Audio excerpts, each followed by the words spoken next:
Hi, and welcome to the Starseed Kitchen podcast. I'm your host, Chef Whitney Aronoff, and today I have Danny DeMarco with us. Danny is currently the general manager of the Butchery in Costa Mesa, California. Danny is from a Midwest Italian family.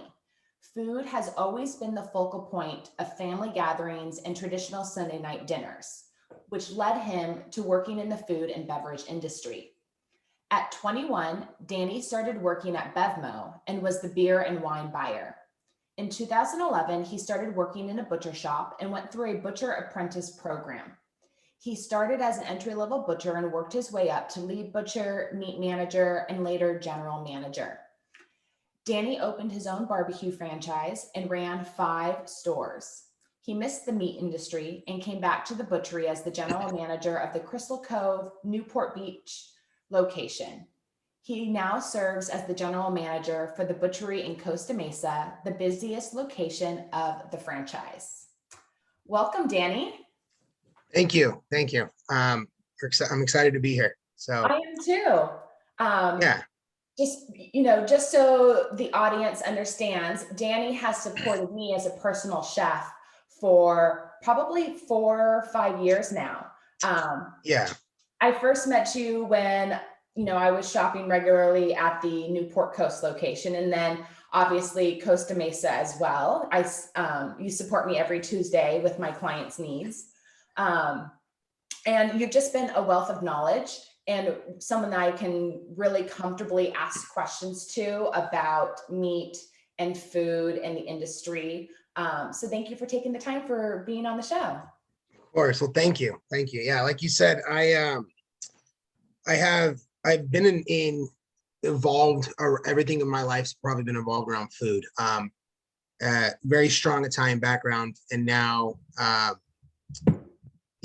I decided that I wanted to get my degree in hospitality management, and in doing so, I was working as a butcher, and now I got the opportunity, and still have the opportunity, to run the Costa Mesa location, as well as help out with some of the other locations that we have. And I've been cutting meat now for probably a total of 12 years. Love what I do. It's a lost art, in my opinion, and it has become so commercialized that we are trying to keep the art of the small butcher shop alive in doing so. So if somebody was curious about learning how to be a butcher or working in a butcher shop, where would you recommend somebody start? So you can do a butcher apprentice program through some of your major grocery stores. The difference that you're going to get with working with them is you're going to get more quantity cutting over quality cutting. And so you're going to learn a lot of basic knife skills, but you won't learn a lot of the different muscle structures of the animal. So the best thing for someone to do is, one, there's a lot of classes now through colleges that'll offer it. Cal State San Luis Obispo offers a great program. Texas A&M, Colorado State, they all offer some fantastic programs. But if that's not on someone's radar to go back to school, working for a small shop like ours, or some of the other local shops in their area, is definitely an option. We've hired most of my butchers now that we have at the shop are not classically trained, if you want to call it that. They have never gone through a true butcher apprentice program. A few of them have at grocery stores, but that's probably the easiest way, is just getting involved, getting started, and learning. YouTube's a fantastic platform to learn so much on. And to this day, I still probably watch meat cutting videos once or twice a week. That's a really good idea. Thank you for sharing that. All right. So, what is the major difference between walking into a standalone butcher shop versus going to the grocery store to pick up steaks, chicken, pork, etc.? Yes. So your biggest difference is probably going to be looking at it from a customer's perspective. Is when you walk into a small butcher shop, that's what we're focused on. That is what we do. We are in the business of selling meat. When you go into a grocery store, they're in the business of profit. They just want to make a profit. And so they have the ability to have 1,000,000 items in their store, and their meat counter is just a small part of it. So that's the major aspect. The other biggest problem part of it is probably our customer service aspect. So when somebody walks into our door, we're going to walk them through the entire process of what we offer, how to order it, what they're cooking, how they're cooking it, the times, the temperatures. We're going to take that time, that one-on-one time with that customer from the beginning all the way to the end, and even walking them up to the register and cashing them out. So there's that difference. The other major, there's that. And then the other big part of it is probably quality, right? So in a grocery store, like I said, major chain grocery store, they're looking to make a profit, and so are we. Everybody's in the business of making a profit, but they have the ability to sell their proteins at a lower margin because they can up their margin on all the rest of their grocery items. So if they take a hit on their protein, it entices customers to come into their store, buy the protein, and then buy everything else. And majority of those guys cutting behind the counter couldn't tell you a thing about that product, where it's coming from, what's the farm, what's the age on it, even what the grading is in certain cases. So that's probably it. You know, we work hand in hand with our farms. We know what we're using, the age on it, the quality, the genetics even of the animal. So where do you guys find where you order your meat from? So our company is owned by two gentlemen that live in Laguna, and they have spent a lot of time working hand in hand with some of our vendors, who then would put us in touch with a few different farms, or they have reached out to farms and said, okay, hey, we're interested in your product. So we have standards that we know that we need to hit, and for us, we want Angus genetics. So already knowing that we want an Angus genetic cattle rules out a ton of other options, rules out Holstein, rules out dairy cattle, rules out all these options. So once you take that away, it really narrows down the companies we can use. Then on top of that, we know we want, upper choice program if possible, but a choice and a prime program. Once we do that, now we've narrowed it down even more.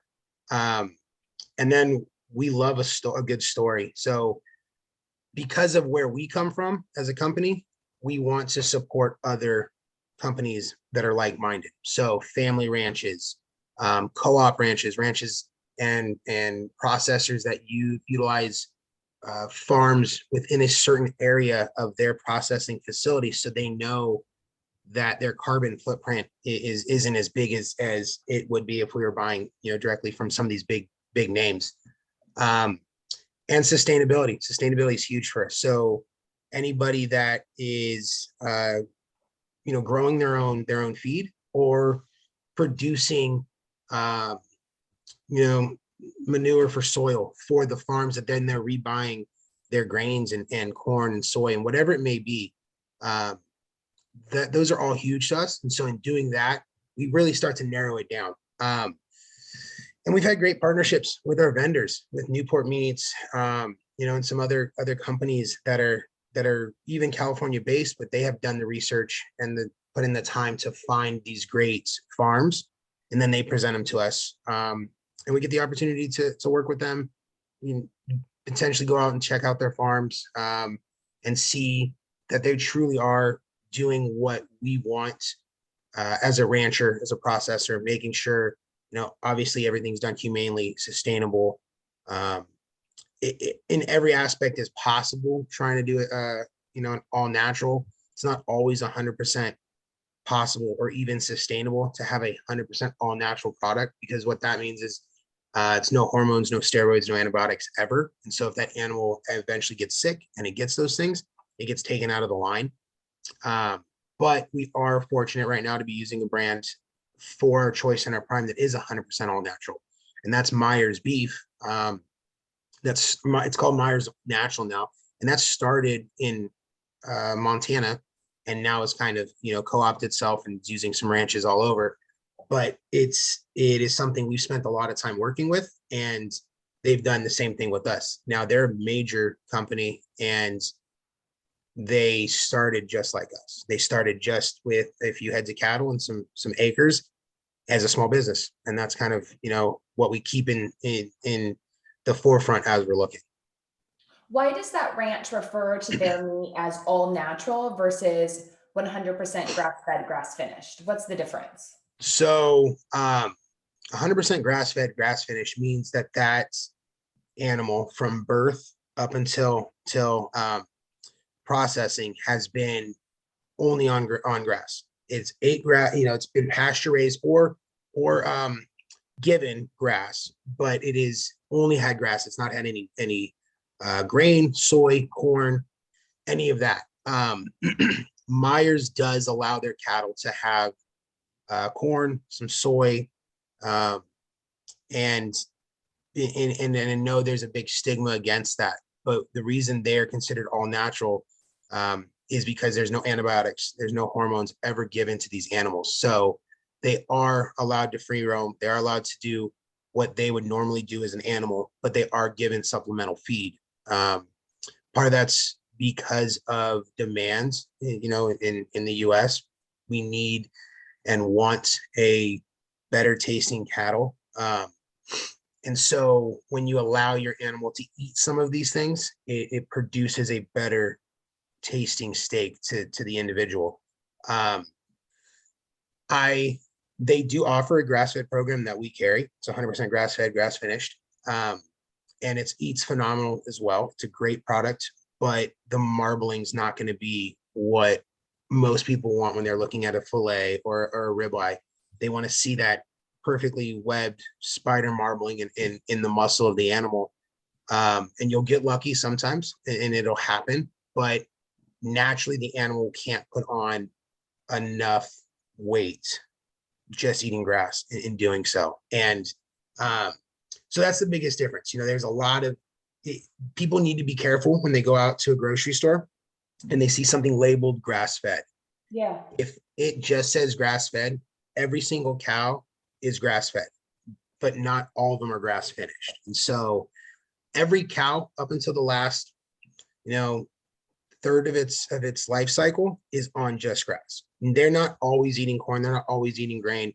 That's just towards the end of its cycle before it's processed. And again, what that does is it just produces that better tasting protein for the individuals. But a lot of people will put, oh, my animal, my case is grass fed.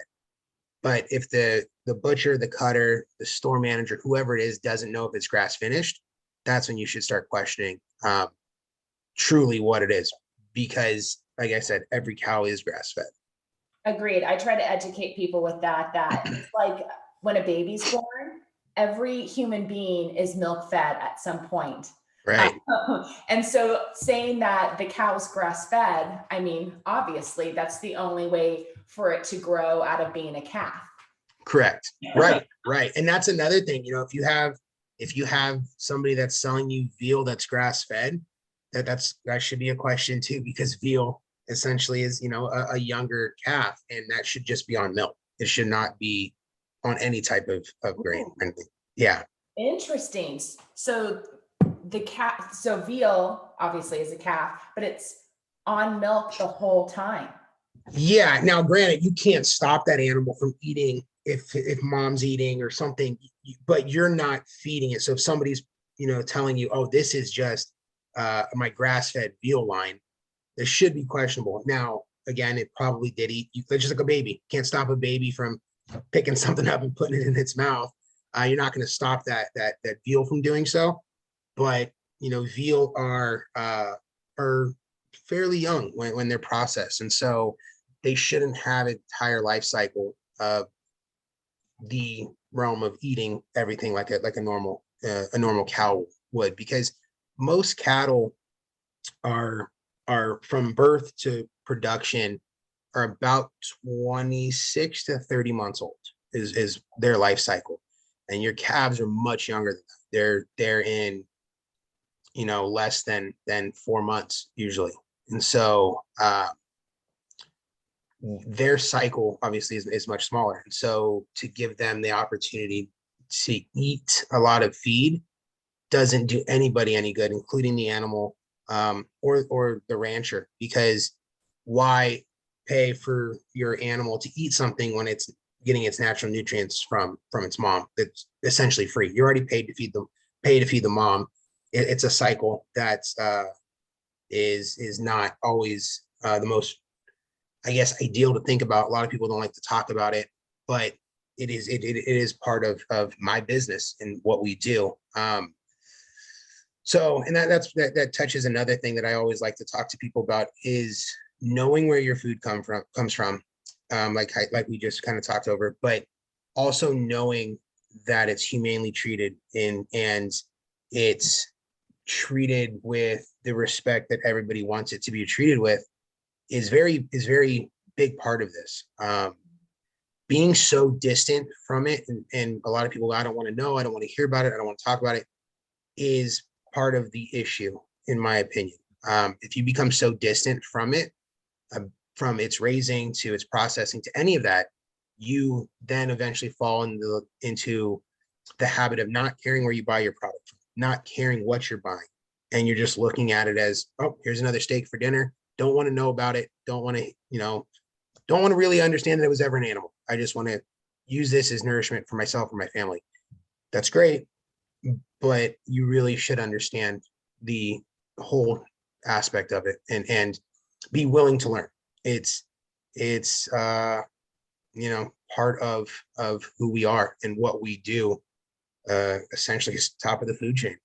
We are as humans. So, Well, I've always found it interesting when people can't see a bone. They don't right, like to see the bone, it's the meat. And that makes me so sad because that's where there's so much nutrient density, right, where the muscle meat meets the bone. And then cooking with that bone is going to allow for more flavor, and it's going to allow you to, gain more collagen and so many more nutrients. So I think we also have to work on helping people get comfortable seeing a bone attached to the muscle meat that they're going to be eating. right. And that's a very big part of it. It's funny you say that, as I come from my bio and whatnot. I have people in my family that are very close to me, that don't want to eat meat off the bone. They don't mind seeing it. They just can't bring themselves to do it. I've grown up with that around me. And so I've understood it. But as I've worked in this industry and I've learned more and more about it, you're right. There's so many nutrients in that bone. Now they're able to cook with it and then they cut the meat off of it. There's a lot of nutrients that bone offers, collagen, marrow, stuff like that. And a lot of people supplement, different products like collagen and whatnot, which is great if you're not getting it in your diet, but there's so much you can get just from animal protein, from animal product, that you wouldn't have to supplement. And essentially is a free byproduct of what you've already bought to make for dinner.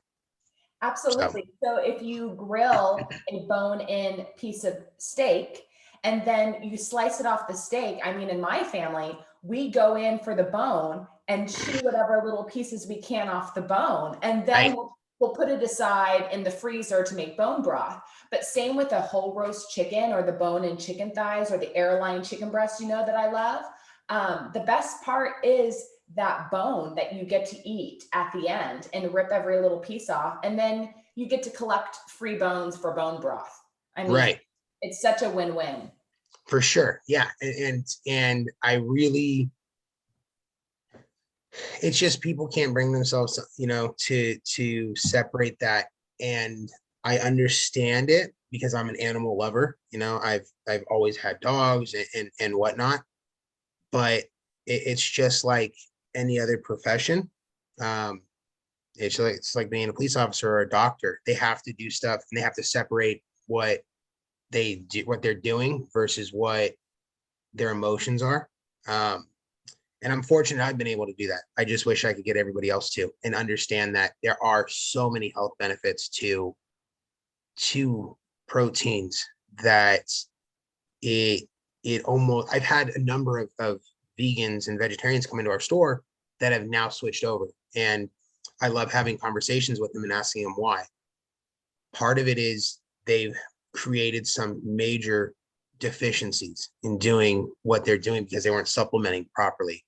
And their doctors now told them, well, you need to eat liver, you need to eat, heart, whatever these things are. And that's another part of the animal that a lot of people don't talk about. The liver is probably the most nutrient dense part of the animal that you could eat and gain so many things from vitamins and minerals and whatnot. And to me, you're killing two birds with one stone. You're feeding yourself, nourishing yourself, utilizing a part of the animal, and you don't have to take a bunch of supplements. It's great for you. And I just wish in doing this, I can continue to teach that to people. There's so many ways to prepare these items that don't taste great naturally because they're irony or they're acidic, whatever it may be. And then those are easy Google searches, soaking something in buttermilk or utilizing different types of marinades if you need to. But the nutrients are still there if you're able to bring yourself to doing that. And I think more people could if we made it a norm. We as a society have made a lot of this not normal, especially in certain areas of the US, West Coast and areas where there's not a ton of ranch land, Midwest and whatnot. I'm sure most of those people, it's second nature, but we have made it not so popular to do here. Yeah, but I think it's coming back. And as you know, my goal this year has been to cook with more organ meat. And I luckily had one client who was on board for that. So we've been trying to sneak in organ meat every week. I've been getting liver or ground liver from you guys. So we've been putting it in meatballs. We've been putting it in shepherd's pie. We've been putting it in, the bone marrow in stews. We put it in, koftas. Anytime that we can mix a little ground meat, whether it's lamb, bison, elk, beef, venison, with, just like 10 to 20% ground liver, we're trying to sneak it in, and it's been really great. Yeah, and that's the number one way to do it is start utilizing it with a ground beef, pork, chicken product. Obviously beef is going to cover it the most. But yeah, doing it as burgers, doing it as a meatball is a great, even throwing it in like a bolognese sauce. You would never have any idea it was in there, and you just upped your nutrients, tenfold by doing so. I just did a really beautiful shepherd's pie for my family dinner, and I did brown lamb and added the ground liver, and nobody knew. I did the only one. The flavor was incredible. I did like a nice parsnip mash on top. There's so many ways to sneak it in, and I just did it for all of our health. I knew it wasn't worth bringing it up at the table. Right. But those are the things that we just need to start sneaking in, and I think people are getting more curious and interested in it, which it makes me really happy because it's the organ meat that was always the prized meat. The muscle meat came second because, as you know, there's so many ways to store and reserve muscle meat versus the organ meat. Most cultures want to eat that fresh. Right. Yeah, and it's true, and they will spoil faster for the most part, and a lot of you take it back forever since people started eating meat, and a lot of it was ritual, was to eat some of these items as a ritual thing because there was so much nutrients to it, and in doing so is going to make you stronger, faster, whatever it may be. One thing that I am not able to get myself into yet is utilizing more of the animal blood. In a sausage, maybe like a blood sausage, but I can't, there's a lot that I just can't bring myself to do. And so that is like something I've been really trying to think about. How can I utilize this? But it's very hard to get. It's not, I can't even get it that easily for myself or for consumers. But I know that there are nutrients behind that as well. And then there's a theory, and I don't know if it's true, I'm not a scientist, but there's a theory that if you have heart problems, you eat heart. If you have liver problems, you eat liver. Kidney, you eat kidney. If that's the case, I'm all for it. If you are suffering from something like that, what does it hurt? What does it hurt to try? But I've read a lot about that this year. And so when I have customers that come in and say, I'm having a surgery, or, unfortunately I'm on dialysis or whatever it may be, we will try to source them products that can utilize and get them to a better state of health, more naturally than, just surgery and medication. Yeah, as you know, I went to a holistic culinary school. I went to the Natural Gourmet Institute, which was the first health supportive culinary school founded in the US. And we were absolutely taught that the traditional holistic way of healing different parts of your body is eating that which you want to heal. So if you need to support your lung health, then you eat the lung of an animal. If you need to support your heart health, then you would make a heart stew, and so on and so on. So Right. you're Awesome. you're right on, and all the information and history is out there if you want to explore it. Right. And so I think it's great. People are getting more curious and finding traditional ways of supporting their body. And I think as we start doing this, we'll actually start having less and less health issues because we're getting the balance back in that we've lost. Definitely. Excuse me. I think a lot of it too is, for me, over the last almost 2 years, so when COVID started, I found out that I had a thyroid issue. I didn't know I had one. Obviously didn't feel any different. Went in just for normal blood work, and I found out I had hyperthyroid. Now, symptoms of hyperthyroid, I have none of them. It's rapid weight loss. It's the bulging of the eyes, heart palpitations. I didn't have any of it. So it was a very small set of hyperthyroid, but I realized that I could fix the majority of it with diet.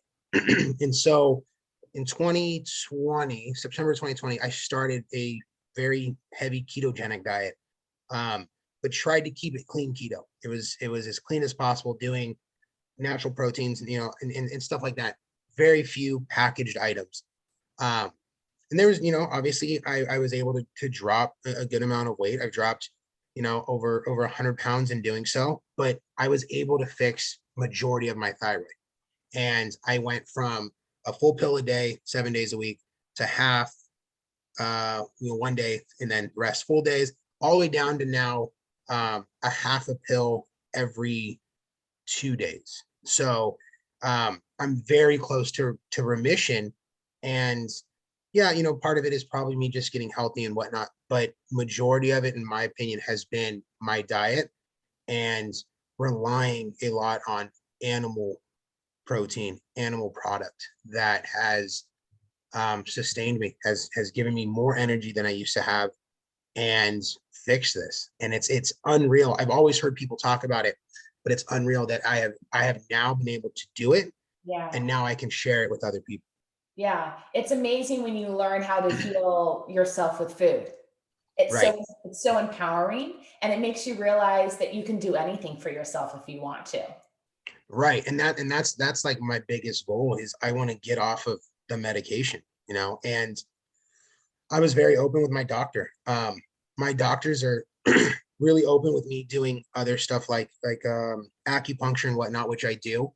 And so I'm sure that has helped, but I was very open with them. I don't want to be on this forever, and I will do what I need to do to get off of it, because becoming reliant on it, my body will just become used to it. And that's not what I wanted, especially, at 33 years old. That's not what I wanted to do. Yeah. Well, I'm really happy for you. Thank You've you. just been on the up ever since you shared that with me. And I think you seem great, Thank you. and happy and healthy. And I'm glad things just keep moving forward for you. I So appreciate it. I had a few other questions, just to help people feel a little bit more confident when they walk into a spot like the Butchery or any butcher shop in their Right. neighborhood. How do we help people understand the difference between choice and prime? So how do you teach new employees to better understand what's choice, what's prime, and why? Because they don't sound very different. The wording Right. there is a little confusing. Yeah. So in the general scheme, there is no difference. They're both the same cut. They can both be the same cut, but the difference is it's a USDA label. So the USDA will label one choice and the other one prime. Now that labeling grade is bigger, right? Goes select, choice. Choice has some tiers, and then prime. Prime is your top level of what you can get that is USDA certified. It is more marbled. It has more marbling intermuscular. So not necessarily just a fatter cow. It's just the inner marbling of that animal has more of that webbed, beautiful, like I said, spider looking marbling inside that muscle. The way it is graded is they go in between the ribs with a camera and they look at the marbling on the ribeye.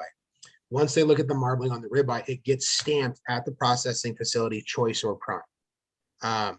Most farmers could not always say, oh, this is going to be choice and this is going to be prime. They don't know. Now they become good at what they do, and they're like, okay, we raise prime cattle, we raise choice cattle. There is a theory that you could just leave your animal on its feed, that last cycle of its life, for a little bit longer to give it more opportunity to become prime. But that's the biggest difference. It's just your marbling, and the idea that your prime is top grade. Now, if you come into my store or you come into any of our stores and we cut prime and we cut choice ribeyes and we're looking at them, I might say, look, these choice look so much better today, because that's just nature of the beast. Literally, that not every animal, no animal is the same. So it's the grading level. There's stigma behind prime, and people only want to eat prime and whatnot. But there has been some fantastic choice products that we have brought in over the years, and we feel that the one we have now is great. So it is truly based just upon what one USDA person has stamped and said, okay, this is choice and this is prime, in the general realm of things. Cooking them side by side, your prime will be a little bit more tender, have a little more moisture to it. It will be definitely have a better retention, in that juiciness factor when you're cooking a steak, because all of that intermuscular marbling is able to render down. So if you look at the steaks and one has a little more of that white speck on the inside than the other, the one that has more white speck is going to render down. A lot of people will come in and go, well, I don't want a fatty steak. You can still buy a prime, let's say New York, because it's not nearly as fatty as a ribeye, and cook it, and it's not like you're biting into fat. All of that marbling renders down. The only fat you'll have is that, obviously, that top layer, that fat cap. So the idea is that, oh, well, I don't want it fatty, I'm going to go choice. That's great, but sometimes you won't have as great of an experience if you just go to a normal grocery store and you get their choice line, because it could be bottom level choice and it's not going to eat well. It's not going to eat well at all. It's going to be very tough. It's going to be dry, because it didn't have that opportunity to render down its fat. Yeah, and that fat cap is going to keep your steak moist. You don't have to eat it. Right. It's going to keep your steak moist during the cooking process. So people just need to get a little bit more comfortable with seeing fat. It's not going to hurt you. You don't have to eat it, but it's going to make the food taste a lot better, more flavorful. You'll be more satisfied. You'll be less likely to reach for ice cream in the freezer, because you'll have a balanced, healthy meal and you'll be satiated by the fat. But again, you don't have to eat the fat cap. Right. It is unreal how satiating fat becomes when you're getting it from a great source. I over the last 2 years, I've realized that, it's very satiating, and you're right. You don't get those cravings. Your sugar, especially if you have sugar cravings, the junk food, salty cravings, all of those can be avoided with a higher protein, higher fat diet, because that's what in your brain you trigger as, I'm craving a sweets, or I'm craving something salty, and that's usually because you're probably low in the day of your fat or your protein. Yeah, so it can all be resolved through real food. It's absolutely fantastic. Right. So what do people really need to know about the difference when they walk into a grocery store and they see the steak that's in that plastic container or the styrofoam container vacuum sealed, or just wrapped up, versus walking into the butchery and seeing the steaks lined up there? How long ago were the steaks in the grocery store cut that are maybe vacuum sealed, and when are the steaks, cut and put out at the butchery? What's the difference? Yeah. So I'm glad you brought up like the time limit. So the biggest difference is actually age. Well, again, we can go down the line of quality and whatnot, but the main difference, if I were to just describe it briefly, is when you go into a grocery store and you see those steaks prepackaged, they're bright red. And that's what the consumer normally wants to see. They want to see that really red steak. And then you come into one of our shops, or any shop that cuts on site, and the steaks are a little bit darker. Customers tend to think that that's older. In theory, they are right. But the biggest difference is that grocery store got that muscle in, that ribeye, that New York, whatnot, about 2 weeks maybe after that animal is processed, at best, could be even shorter. With our shop, we might get it in that early, but we're going to put more age on it, or our vendors are going to put more age on it. So from the time it's processed to the time it goes into its big bag before we cut it down, we're putting a minimum of about 28 days on that loin to let it rest. What happens is, if you don't let it rest and you cut into it right away, the meat will be extremely tough. It'll be it almost like the fibers of it are going to be so tight, because the adrenaline of that animal. The reason grocery stores do it is it gives them a longer shelf life. They can cut it when it's bright red, let it sit, and then now it looks dark, and they still have time on it. That should be troublesome. If you go into your major chain grocery store and it's dark and it's a manager special, that should be a worry to you, because now it's been there probably a very long time. So that's probably one of the largest, the biggest parts of it. The other part is, when they do cut in a grocery store, like I mentioned at the beginning of this, they're doing a lot of quantity cutting over quality. So these guys are going to cut just boxes of beef a day, wrap them up and put them out, because they have the long shelf life on them. Where at my store or any local butcher shop or any of our location butcheries, we cut daily, all day. We'll read the week. If it's a Monday, Tuesday, Wednesday, and it's slower, we're not going to fill the entire case. We'll put a couple steaks in, and if you come in and you needed 6 and we only had 3, we're glad you cut you 3 more, or 6 new ones, whatever you were looking for, because we always have a cutter on staff. And so that allows us to continually refresh the case. And the biggest worry should not always be in just your steaks, but your ground beef.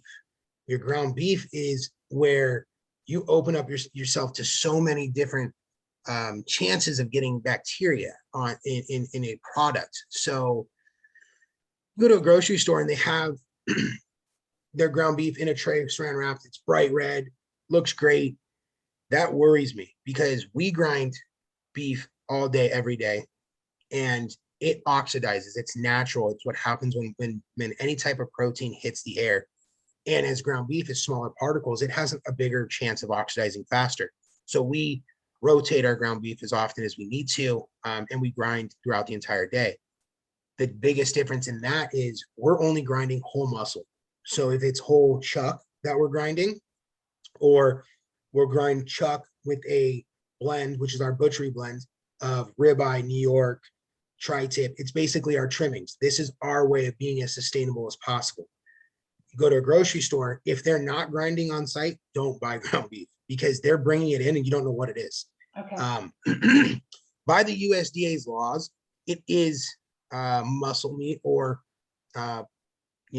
product of the animal. I'm not saying these people are putting pink slime or all these old things that people used to do, but we don't know what part of the animal they're grinding. They don't have to be specific. If they just give you a 80-20 label and they don't say ground chuck or ground round, whatever it may be, there's some worries there. And so that's another major difference, is when you come into my store versus going to a bigger store, is we can tell you exactly what it is. We can tell you when, how long, and how much of it we ground, and that gives the consumer a peace of mind knowing that, okay, we're eating something that notoriously in the news has had a bad rap. And we know that what we're getting is going to be fresh, as fresh as possible. And the other option is we allow people to, I don't want ground chuck that's too fatty. I want something leaner, or I want a different blend. We'll do it for them. They come in, I want, brisket, short rib blend. Okay, sure, no problem. And that gives them the opportunity to do that as well. Wow, that's a great tip, Danny. I really appreciate that. Of course. That's really good to know, because I'm a big fan of ground meat because there's so many things to do with it. And obviously, like we talked about, there's so many great ways to sneak in organ meats. So thank you for sharing that. Of course. So to wrap up our conversation today, where can people learn about the butchery? Where can people come and talk to you if they have any meat or culinary questions? So obviously we have our own website, butcherymeats.com, but coming into the store, into the Costa Mesa locations where I'm at, that it's off of 17th and in Newport. And it is one of those, it's right at the end of the 55. I'm always there, but you can go to any of our locations. We have talented people at all of our stores, talented managers, talented cutters. We do as best as we can, bringing on people that have the same mentality as our owners, and bringing people on that want to be here because they love what they do, but also helping the customer. So any of our locations, you can come in and talk to any of us. We have, like I said, some skilled cutters. We have some fantastic employees that have been chefs for major companies, major sports teams. And we have guys that never once thought they'd ever see themselves cutting meat, and now they are, and they're probably some of the most skilled cutters we know. So you guys are in Costa Mesa, Brea, Newport Coast, and Del Mar. Correct. Yeah. And the 3 Orange County stores are all very similar. We are a butcher shop for the most part. All of our shops are a butcher shop, and then we try to offer grocery or a great beer and wine selection. Our Brea location offers seafood. Del Mar offers a fantastic seafood counter that we are able to get fresh seafood almost daily from down in San Diego. Del Mar also has a small kitchen, but it's not your typical restaurant. What it is we've taken our really popular items and we've made menu items out of them, and it allows the customers to even try the product before they might want to buy it. And it's like a cafe style. And then the other locations all offer sandwiches, if quick grab and go sandwiches that are ideal. And if you guys are ever stopping into the butchery, as you know, because I post about it on social media all the time, you can pick up a jar of Starseed Kitchen's 11 magic herbs and spices, and hopefully a variety of other organic blends very soon. So Danny, I always like to ask the guests on the podcast if they can leave the listeners with just kind of one wellness or health tip, just one thing that they consider adding into their lifestyle. Any tips today? Yeah. So, I think we kind of touched on it, but I think that is eat protein, eat animal products. It is extremely beneficial for you, and it's unreal how well your body will respond to it. I know that there are people that don't and that struggle with it.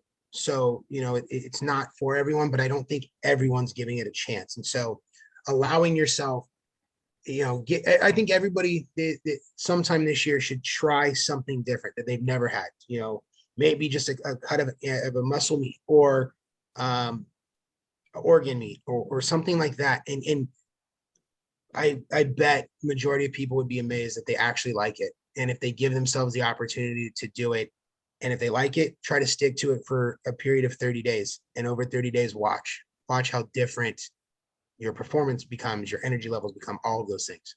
Yeah, absolutely. It's amazing how quickly your energy levels can shift when you're providing your body something that it really needs. Right.